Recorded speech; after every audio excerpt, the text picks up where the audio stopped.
中国的055大型驱逐舰取得了怎样的发展？这对于中国有怎样的影响？美国对此作何感想？作为中国海军的顶新之作，055型导弹驱逐舰对于中国的意义，不单单是让中国拥有了破万的驱逐舰，也不单单让中国拥有了一艘世界一流、亚洲顶尖的驱逐舰，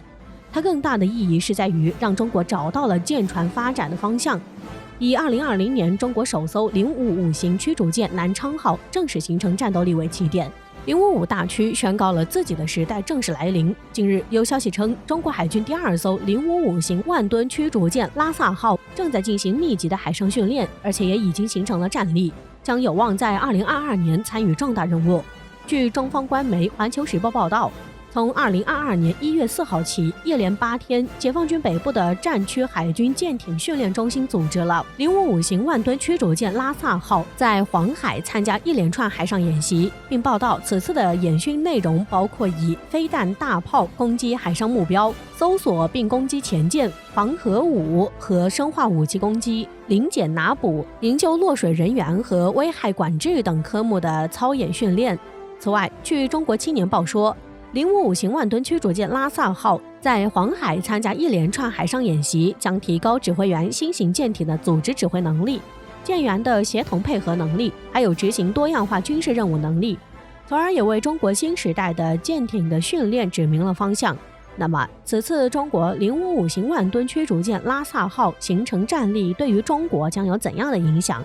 我们都知道，055大型驱逐舰作为中国最强的驱逐舰，甚至在世界上都有着领先的地位，且随着第一艘055驱逐舰的问世后，就开启了中国驱逐舰的历史，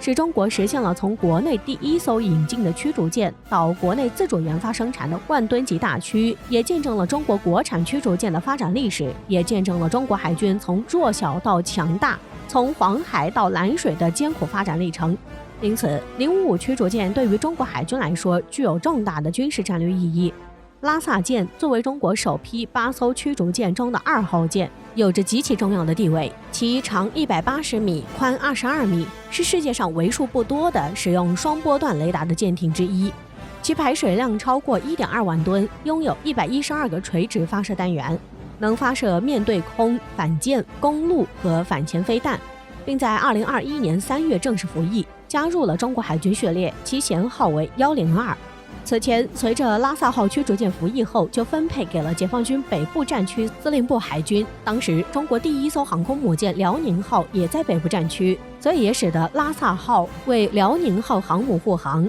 这也是由于其非常适合执行远距离反舰和远程防空作战，这也为其加入航母编队提供了便利。随着055型万吨驱逐舰拉萨号形成战力，这也使人引发猜想。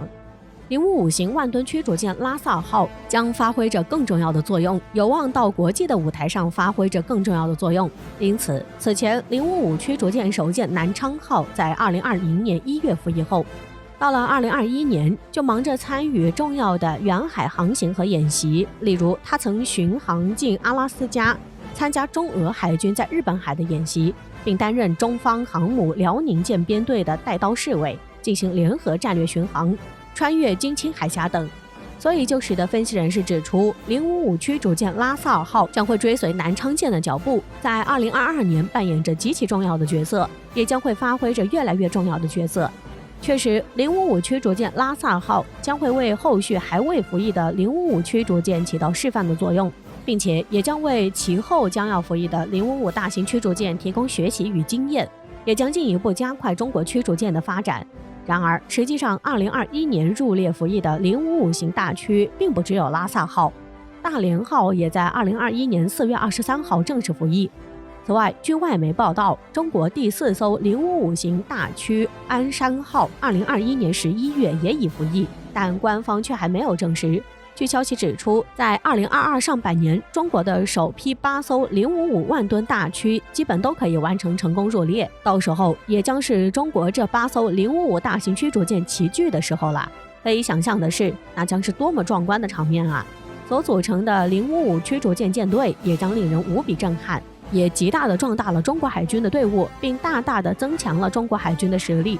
值得一提的是，中国在完成首批8艘055驱逐舰的建设后，也将开始了新一轮的建造计划，而且又是一次建造8艘，这真的是十分庞大的数目，也看出中国对于055驱逐舰建设的重视，以及中国船厂强大的造船实力，这都是使人十分震撼的。这也与美国在驱逐舰的建设上形成了鲜明的对比。那么，美国在驱逐舰的建设中遭遇了怎样的问题？据悉，此前美国在朱姆沃尔特号驱逐舰的建造上可谓是错误百出。原本美国海军计划生产32艘朱姆沃尔特号驱逐舰，但是由于一艘朱姆沃尔特号驱逐舰的建造价格就超过了35亿美金，所以这也给美国财政带来了巨大的压力。因此，美国就放弃大批量生产朱姆沃尔特号驱逐舰的计划，从而为了节省成本，就将要建设30艘朱姆沃尔特号驱逐舰，改为建设3艘，这也极大的削减了建设数量。这也使得美国朱姆沃尔特号驱逐舰一下就失宠了。而且对于美国海军想要扩建朱姆沃尔特号驱逐舰的计划完全破灭，因此这也就使得美国朱姆沃尔特号驱逐舰在美国海军中完全失宠了，已经沦为了接近废弃的状态。而由于美国朱姆沃尔特号驱逐舰失去了关注度，因此美国海军以节省开支的缘故，就减少了朱姆沃尔特号驱逐舰的人员配备，而且也就减少了对朱姆沃尔特号驱逐舰的养护和保养工作，大多数工作都是采用自动化来完成，从而减少人员配置，这就忽略了对朱姆沃尔特号驱逐舰的清理工作，因此就使得朱姆沃尔特号驱逐舰在缺少每天的维护后，日复一日就使得外形被腐蚀，从而也就变成了锈迹斑斑的样子，这不禁使人感到唏嘘。此前世界第一的驱逐舰沦落成如此落魄的地位，因此这也成为了美国海军的衰落的标志，将对美国海军的发展产生重大的影响。从这里我们就可以看出，中国在驱逐舰上的发展取得了较大成就，且中国在驱逐舰上的建设十分谨慎，而且是按部就班、井而有序的，并且充分考虑了本国的国情和发展的需要，并进行循序渐进的研制，具有非常明确的计划与目标。因此，这也是中国驱逐舰的发展可以取得如此大发展的原因。现在的中国已有8艘055大型驱逐舰下水，对于这速度，连美国都感到望尘莫及，并且都发出感叹，太不可思议了。且现今的中国相较于美国海军已经取得了飞速的发展，并且在许多方面都领先于美国。相信随着中国海军舰艇下饺子的速度会进一步缩小与美国的差距，从而极大的壮大中国海军的实力，不断加快了追寻美国海军的步伐，并且将进一步缩小与美国的差距。相信未来的中国海军可期。